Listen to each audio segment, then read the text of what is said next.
너는 꽃이 어디서 왔니? 어서 오십시오. 어머, 안녕하세요. 안녕하세요. 정말 오래간만에 뵙 1945년에 태어난 해방둥이 두 배우가 만났다. 예. 야! 어머. 들어. 어머니 먼저 와 있어. 어서 와. 어서 얼른 오십시오. 붙이죠. 올해 83이 된 삼이자 씨도 함께했다. 이거 뭐 한꺼번에 두 여인을.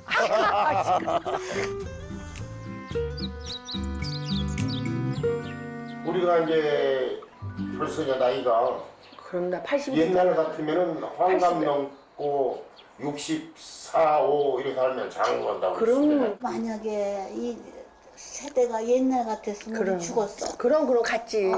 요즘 세대가 와서 50년 전 62이었던 기대 수명은 이제 83으로 크게 늘었다.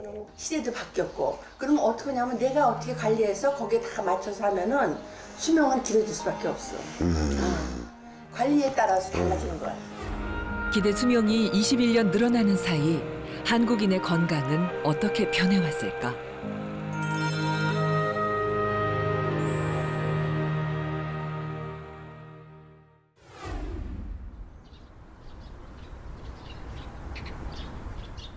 그것도 참 미련 없는 인생이라고 볼 수가 있지. 청년 시절에 데뷔해 어느덧 노년 세대를 대표하는 배우가 된 세 사람. 그땐 결핵이 우리 코로나하고 똑같았어.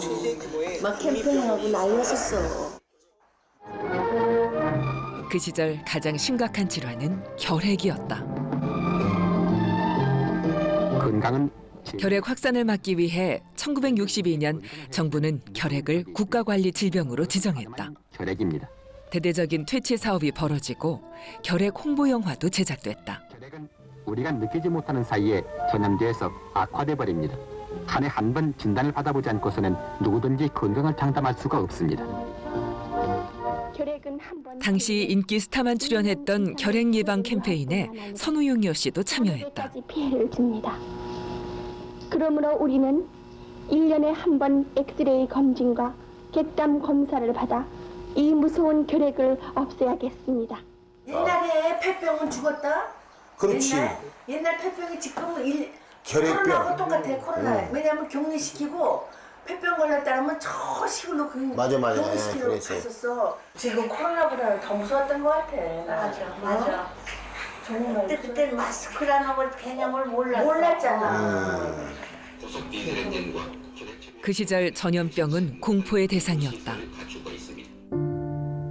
전쟁 후 비위생적인 환경과 극심한 영양 결핍으로 결핵, 콜레라, 장티푸스와 같은 전염성 질환이 창궐했다.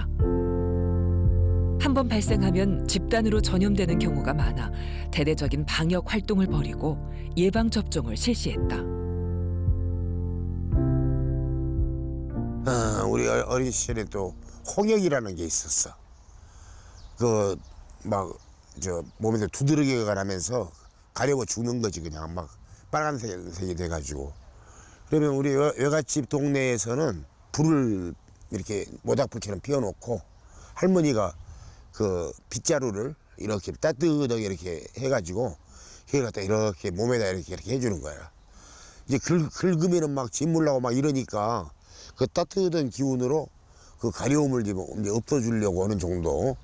내가 100일 때 100일해로 걸려갖고 그냥 기침을 애가 깐난쟁이 석 달도 안 된 게 뒤로 넘어갈 듯이 이렇게 기침을 많이 했대요.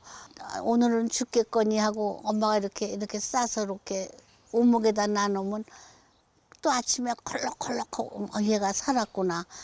그런 얘기를 내가 12살 때가 언제 해줬어요. 엄마 저기 보이는 저게 적십자병원이야.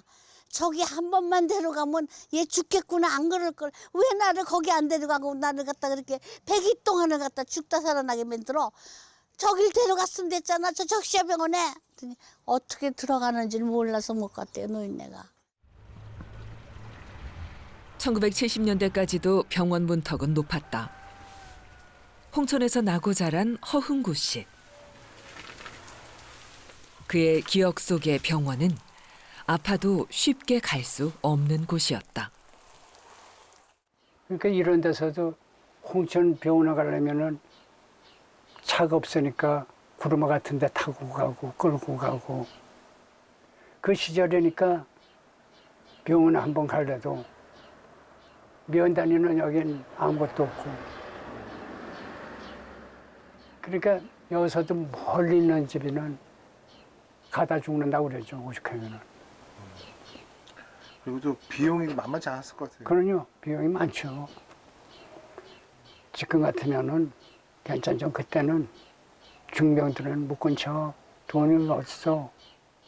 돈 타령 먼저 하죠. 곤치는 것보다도.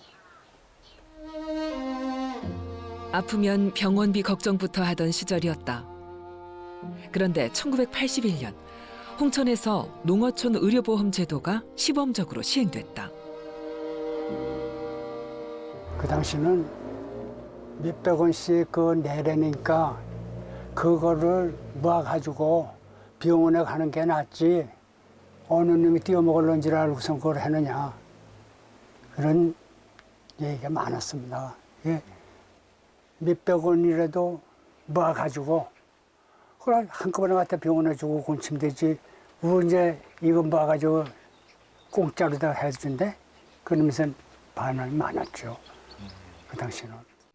당시에는 의료보험 조합 직원이 집집마다 보험료를 거두러 다녔는데 문전박대를 당하는 일이 허다했다. 집에 이렇게 문 들어가면 정말 이렇게 그 낫 이게 이런데 이렇게 젓가락에 걸어놨던 낫 들고 막 내쫓고 막 그랬었어요. 이런데 쟁기 다 예. 하는 그래요. 그러니까 예. 닥치는 대로 다시도 오지 말라고 내쫓고. 그러니까요. 이 시골에는 소득이 일정치 않기 때문에 그 어떤 추수할서 이제 수매 시기, 그다음에 뭐 이렇게 야채가 나가는 시기 이런 때를 이제 저희가 이제 그 찾아가서 좀 말씀을 드리면 그나마 그래도 돈이 있으니까 좀 없단 말 못하고 이제 내주시고 이제 이러면서 서서히 이제 징수율이 올라가고 또 그런 과정에서 이제 이해가 생긴 거죠. 1981년 홍천, 옥구, 군위 세 지역에서 시작된 의료보험 시범 사업은 이듬해 6개 지역으로 늘었다. 의료보험의 혜택이 알려지면서 위장 전입을 하거나 의료보험증을 빌려 쓰는 일이 벌어지기도 했다. 병원에 갔다 온 사람이 할만하더라. 시행을 하니까. 그랬는데 그것이 조금 지내다 보니까 가까운 군단에서 위장 전입을 해가지고 가족형 그거를 만들으라고 그러니까 그것도 내쫓느냐고 조사하느냐고 그것도 애를 먹었습니다. 시대에 따라 질병의 양상도 달라진다. 이제는 암과 같은 만성 질환이 문제다. 여러 가지더라고요, 종류가. 근데 사실 그 암이라는 게 가족 하나에 누가 걸려도 집 재산이 다 나갔잖아. 옛날에는 그랬지 뭐. 그 당시는 암에 걸렸다 하면은 암 진단을 받았다고 하지 않고 가는 거야. 선고를 받았다고 그랬어. 사형 선고 받듯이. 예, 그래서 근데 요즘에는 이제 의술이 발달되면서 아주 작은 암까지 발견하니까 이제 암 환자가 늘어나고 이제 이런 건데 그게 걸리면 한국인 10명 중 4명은 평생에 한 번은 암에 걸린다.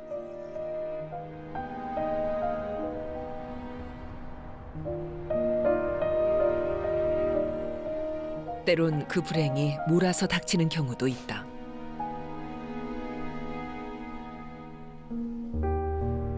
납골당을 찾은 김환태 씨 가족.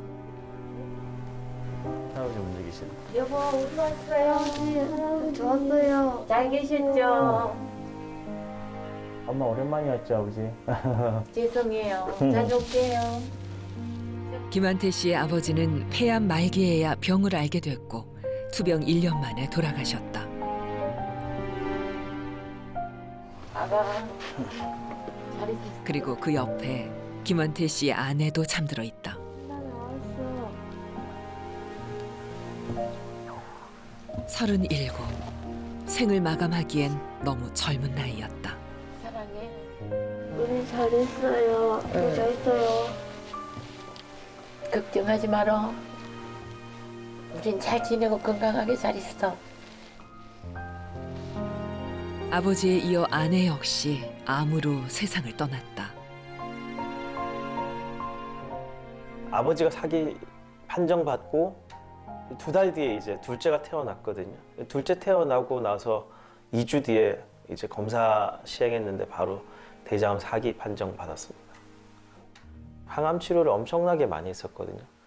100회 정도 시행을 했으니까. 그리고 나중에는 이제 온몸에 전이가 다 되고 이제 뇌까지 전이가 올 때까지도 본인이 살아야겠다는 의지가 굉장히 강인했었기 때문에 6년 정도를 살 수 있었던 것 같아요. 힘든 항암 치료 중에도 자신보다 아이들을 먼저 걱정했다. 우리 승준이 잘하지? 하는 것처럼 학교 생활도 잘하고 할머니 말씀도 잘 듣고 그렇게 해야 돼. 사랑해. 어떤 승준이가 되면 좋겠어?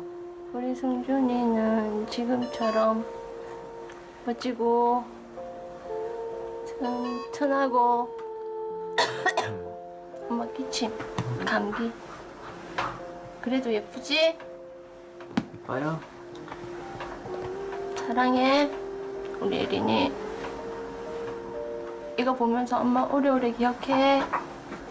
사랑 없어도 돼. 사랑해.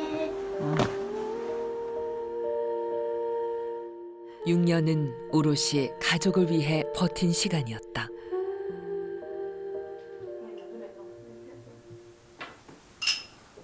유치원에 다녔던 딸이 이제는 초등학교 고학년이 됐다. 하지만 아직은 손이 많이 가는 나이. 엄마의 빈자리를 크게 느끼지는 않을까. 김한태 씨가 아이들을 키우며 신경 쓰는 부분이다. 얘나 요즘 학교에서 힘든 거 없어? 응, 없어. 어? 응. 선생님도 요즘 잘하고 있다 하더라. 응. 사실 김한태 씨도 암 환자였다. 28살, 대학도 졸업하기 전에 고환암 진단을 받았다. 샤워하면서 몸에 약간 이상이 보이더라고요. 고안에 혹 같은 게 좀 만져져서 혹시나 하는 마음에 병원을 찾았는데 다행히 그때 병원을 찾은 게 빨리 암을 발견하고 치료할 수 있는 계기가 됐습니다. 김한태 씨가 암을 이겨내던 중 아버지께서 폐암 진단이 내려졌고 이어 아내까지 암 환자가 됐다. 가족 중 3명이 암과 싸워야 했다. 산에 올라가서 울고 그랬었죠. 진짜 하늘이 무너지는 것 같았어요. 셋을 다 몇 년 만에 그걸 했으니까 정신없었죠. 남편은 폐암의 발견이 너무 늦어 해볼 수 있는 치료가 거의 없었다. 사업하시다 보니까 이제 사업을 좀 크게 하셨으니까 이제 뭐 IMF 보고 뭐 그래 되다 보니까 담배를 많이 태우시대요. 약주는 그렇게 지나치게 안 잡으셨어요. 적당하게 잡으시고 그러셨는데 담배를 많이 태우셨죠. 폐암의 70%는 흡연과 관련 있는 것으로 알려져 있다. 그다음에 이제 담배를 많이 그 당시만 해도 선호를 했거든요. 담배가 이제 독성이 된다는 말을 알지 못하기 때문에 담배를 피면은 정말 기뻐지고 즐거워지고 장수를 뜻한다고 그랬어요. 또 담배가 약이 된다고 그래갖고 그래서 담배에다 많이 광고를 싣고 그런 것 같습니다. 해방 이후 담배는 국가 재건을 위한 주요 산업의 하나였다. 1986년이 돼서야 담배가 발암물질로 지정됐고 금연 정책에 대한 논의가 시작됐다. 흡연자는 비흡연자에 비해 폐암 발생 위험률이 3~4배가량 높습니다. 성인 남성 흡연율이 90년대 초반에는 75%, 2001년에는 70%로 비슷한 수준에 머무르다가 적극적인 국가 금연 정책으로 인해 흡연으로 인한 폐암 발생률이 감소했다고 볼 수 있겠습니다. 암은 30년 넘게 한국인 사망 원인 1위의 자리를 지키고 있다. 과거 암은 어떤 질환이었을까? 이 병원은 1950년대 당시 최첨단 암 치료 장비를 갖춘 병원이었다. 여기에는 보면은 우리가 일반적인 그 외부에서 이 리니악이라고 그러죠. 그런 방사선 치료를 하는 부분도 있고, 그 근접 치료라고 해서 이 코발트 60을 사용해서 병소 부위에 직접 방사선 물질을 이렇게 접근시켜서 치료를 하는 그런 치료들을 주로 많이 시술을 했던 것 같습니다. 미국에서 온 선교사이자 의사였던 설대위 박사는 우리나라 최초로 종양 진찰실을 개설하고 암 환자를 치료했다. 당시 사용하던 방사선 심부 치료기의 일부가 병원에 남아 있다.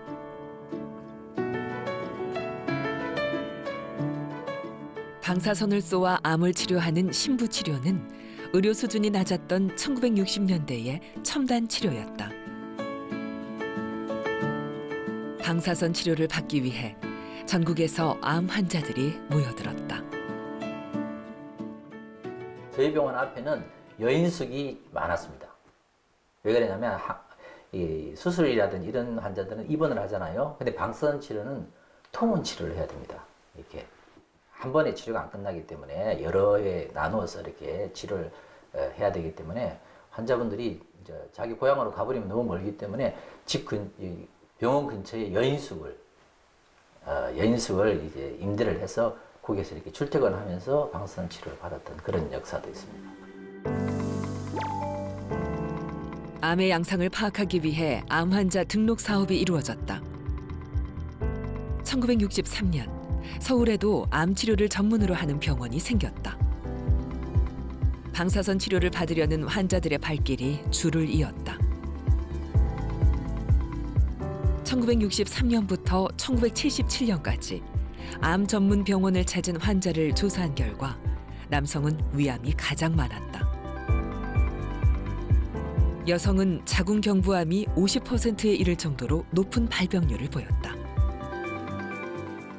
그래서 저희가 개원 당시부터 보아왔던 암 환자 2만 5천 명 자료를 한번 조사를 한 적이 있습니다. 남자의 경우에는 단연 위암, 위암이 한 25% 정도 됐고요. 위암, 간암, 폐암 이런 정도 순서였습니다. 여자는 단연 자궁경부암이 거의 40 내지 50%에 육박할 정도로 그게 가장 흔한 암이었고, 그 뒤를 이어서 위암하고 유방암이 비슷한 정도로 그렇게 나타났습니다. 부인암의 조기 발견을 위해 1969년부터 검진 사업이 이루어졌다.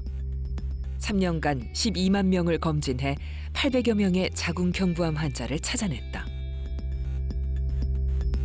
암을 조기에 발견하는 일은 당시에도 중요한 사업이었다. 1973년부터 전국에 걸쳐 위암 검진 사업이 이루어졌다. 한국인에게 가장 흔한 암이었던 위암. 오준석 씨는 37살의 나이에 위암으로 수술을 받았다. 발견했을 땐 이미 암이 진행된 상태였다. 우리 이제 그 아내가 남편이 그 암이라는 사실을 알 경우에는 비관을 하고 수술도 안 할 것 같고 힘든 과정을 더 겪을 것 같아서 일단 암이라는 거를 조금 숨겼어요. 수술을 했는데 그때 당시 폐하고 간에 그 전이 되기 일부 직전까지 왔었는데 그것까지 제거하는 수술이 오래 걸렸다. 그 6시간, 7시간까지 그 수술을 했는데 그때 수술이 잘 돼서 지금 현재까지 당신이 있는 거다 그러는 거예요. 그때까지도 저는 위암 3기 말기인지 몰랐어요. 이제 저쪽으로 남산으로. 수술부터 난관이 많았지만 잘 이겨냈다.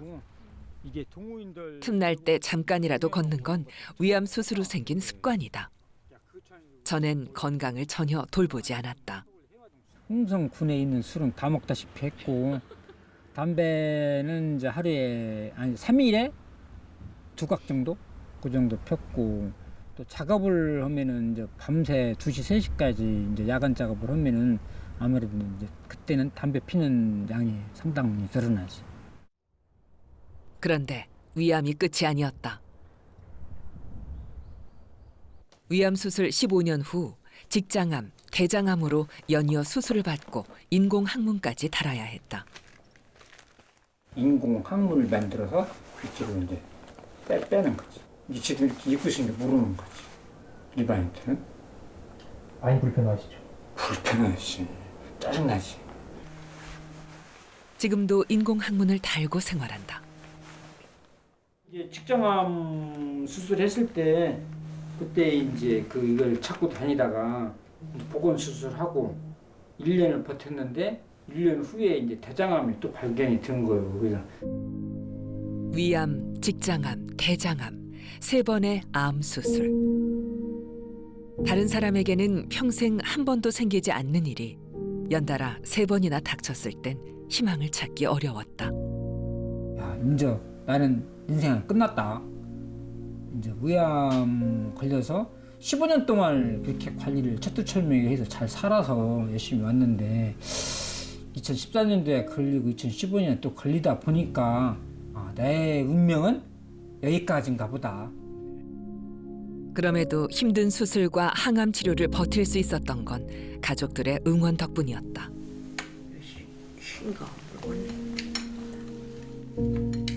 우리 아들 고생 무적했지. 말도 못하겠지 참. 그렇고 지가 네가 낳은 것만 해도 참말로 감사하지. 3번의 수술을 받는 사이 치료비에도 변화가 있었다.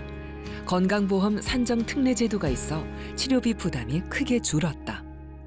네, 처음에 위암으로 선고 받았을 때는 그 보험료 혜택이 정확하게 이루어지지 않아서 본인 부담액을 한 30% 정도를 부담한 것으로 기억을 하는데 이 99년도 암에 걸렸을 때는 산정 특례자라는 제도가 없었어요. 없다가 그 후에 이제 그런 제도가 생김으로 인해서 본인 부담액이 5%까지 내려왔죠, 지금. 그러다 보니까 상당한 비용이 줄은 거지. 3차례의 암을 모두 극복한 우준석 씨.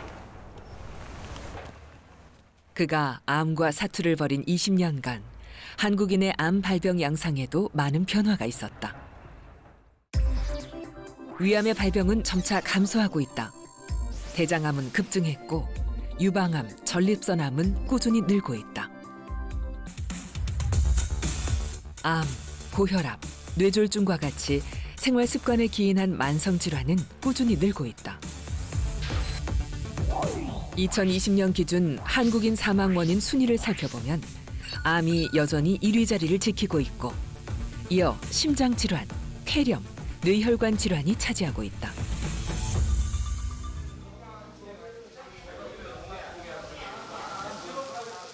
고혈압은 생활 습관의 변화로 늘어난 대표 질병이다. 야채를 많이 먹어. 네. 오랜만에 친구들과 술자리를 가진 김현식 씨. 코로나19로 한동안 술자리가 줄었다. 술과 사람을 좋아해 예전엔 하루가 멀다 하고 술을 마셨다. 옛날에는 일주일에 뭐 이틀에 한 번 꼴도 매일 먹다시피 했지. 짧은 거죠.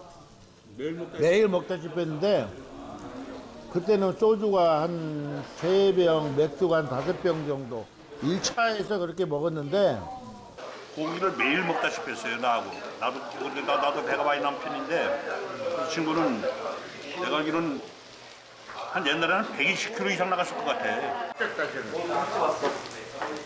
젊은 시절 씨름 선수로 활동했던 김현식 씨. 삼겹살에 소주는 그때부터 즐겨 먹던 음식이다. 모초를 먹으니까 맛있네. 어? 자, 이 친구하고 둘이 만나면은 자, 바닥은 내고 갈 정도로 그렇게 자, 영등포에서 인천까지 제가 뭐 이 술로 아주 쓸고 다녔으니까. 근데 그것도 한때인 것 같아요. 그것도 지금 나이도 있고 특히 건강을 생각해서 좀 많이 억제하는 편입니다.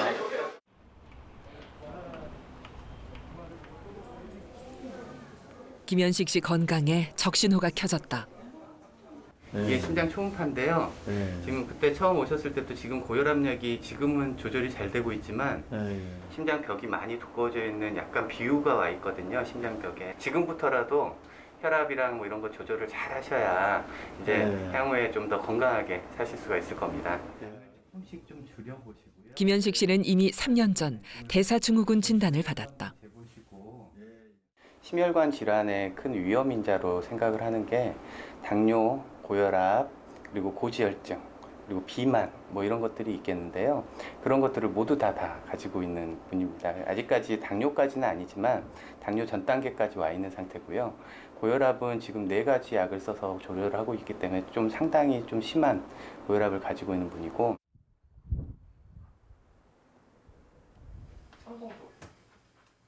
대사증후군 관리를 위해 체중 조절에 들어간 김현식 씨.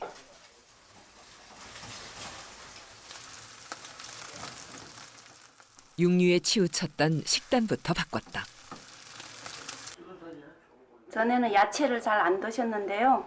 지금은 이제 야채 없이는 이제 안 돼요. 밥상에 무조건 이게 나와야 되거든, 샐러드가. 만병의 근원인 대사증후군에서 벗어나려면 생활 습관을 바꿔야 한다. 운동도 더 열심히 하시고. 네, 알았습니다. 천천히 드시고 꼭꼭 씹어서 드시고. 네. 건강을 위해 식사 시간도 늘렸다. 너무 빨리 밥을 먹었거든요. 한 5분, 10분도 안 돼서 다 먹었는데 지금은 그래도 한 20분? 한 그 정도 걸려요. 한 숟가락 이 정도는 먹었으니까. 이렇게 먹었어요, 이렇게 전에는. 그러니까 밥이 한 5분도 채 안 걸렸다고 봐야죠. 빨리 먹는 습관은 과식으로 연결된다. 천천히 먹는 습관을 들인 후 음식량을 조절하는 것이 수월해졌다. 고혈압과 고지혈증은 약으로 관리한다. 저거 뭐야, 아버님? 아, 이거는 제가 아침 저녁으로 먹는 약입니다. 뭐 혈압약도 좀 있고. 그러니까 이건 이제 혈압하고 고지혈증 약. 그렇습니다. 이 아침에 하루에 복용하는 그런 약입니다. 일상에 생긴 가장 큰 변화는 운동이다. 매일 규칙적으로 걷는 운동을 시작해 요즘은 하루에 10,000보를 채운다. 여기 막 이사 와서도 한 바퀴도 못 돌았어요. 보통 이 한 바퀴 돌면은 약 한 3,000보 정도, 3,000에서 3,500보 정도 되는데 한 바퀴도 못 돌았었어요. 지금 몸무게는 90 지금 정확하니 5kg 나갑니다. 근데 많이는 못해도 한 80kg까지는 그렇게 꼭 목표를 세워서 뱃살만 좀 더 빼고 이 몸의 균형을 좀 만들면 더 좋지 않을까 그렇게 생각하고 있습니다. 고혈압과 당뇨 환자는 꾸준히 늘고 있다. 우리나라 성인 4명 중 1명은 고혈압, 8명 중 1명은 당뇨병을 앓고 있다.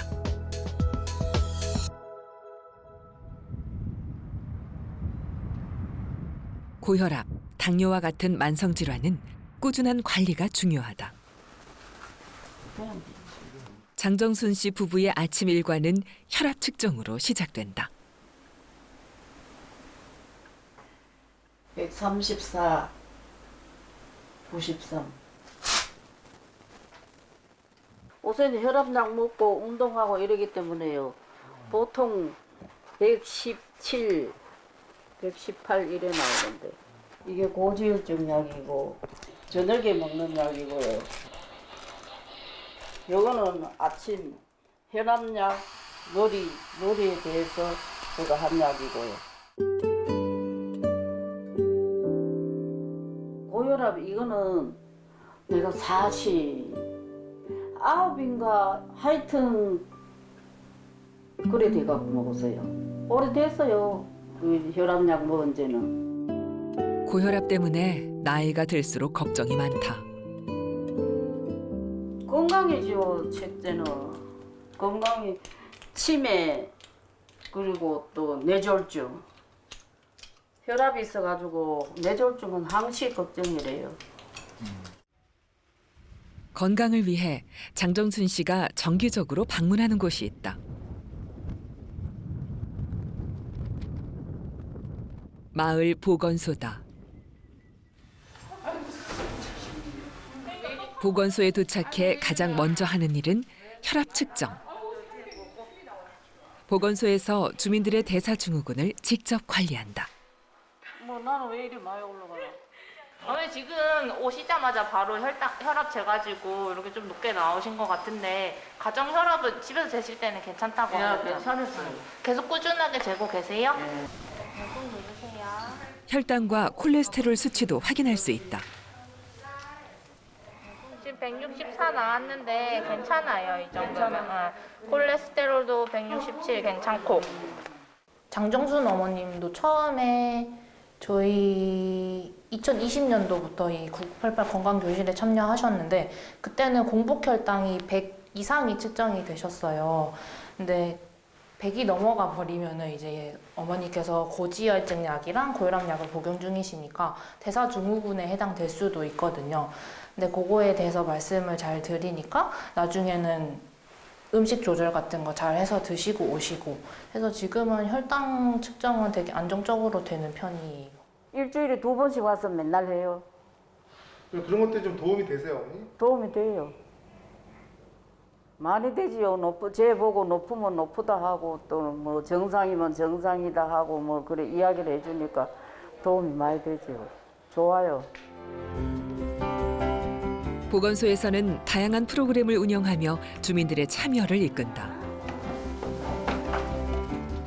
대사증후군 관리 사업으로 주민들이 스스로 건강에 관심을 갖고 지속적으로 관리하도록 돕는다. 치매로 올까봐 그게 제일 걱정돼요. 그다음 뭐 뇌졸중도 걱정. 혈압 재고 당뇨 재고 집에서는 암만 혈압 당뇨 재도 장재기 안 좋잖아요. 근데 이거면 다 재주시죠. 140이나 아니면 뒤에 작은 급속한 고령화와 만성질환의 증가로 사회 경제적 부담이 커지고 있다. 이에 대비하기 위해 치료 중심에서 예방 중심으로 보건 의료 정책이 바뀌어 왔다.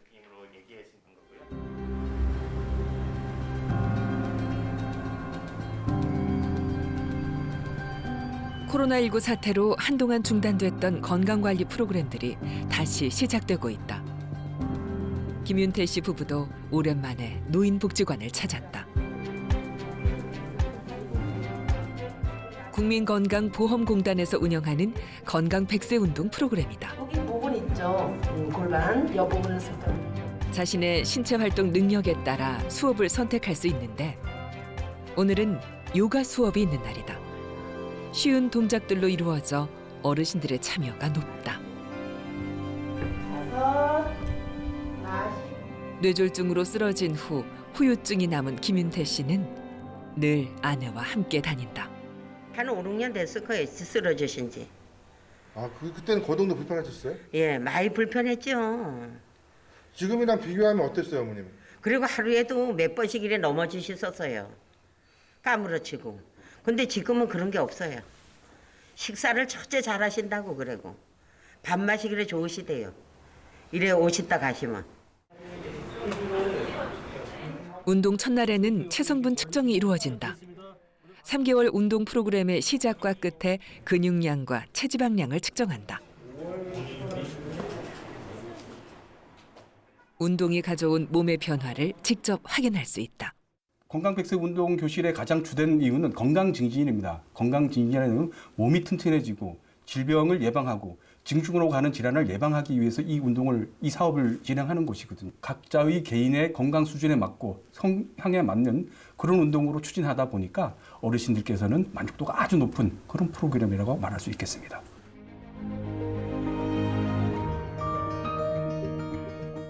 노인복지관에 운동을 다니며 부부의 일상이 달라졌다. 집에서도 틈날 때면 몸을 움직인다. 운동을 시작한 후 무엇보다 근력이 좋아졌다. 나 이리 따로 쓰는 거 하나도 못했는데 이제는 그래도 좀 해잖아. 젊을 땐 먹고 사느라 바빠 몸을 돌볼 여유가 없었던 부부.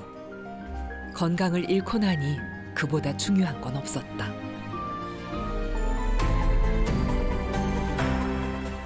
보편적 건강보장제도가 자리 잡은 지 45년. 그 사이 놀라울 만큼 수명이 늘었고 질병의 예방과 관리에 대한 관심도 높아졌다. 하지만 코로나19 사태로 우리는 또다시 새로운 도전에 직면했다.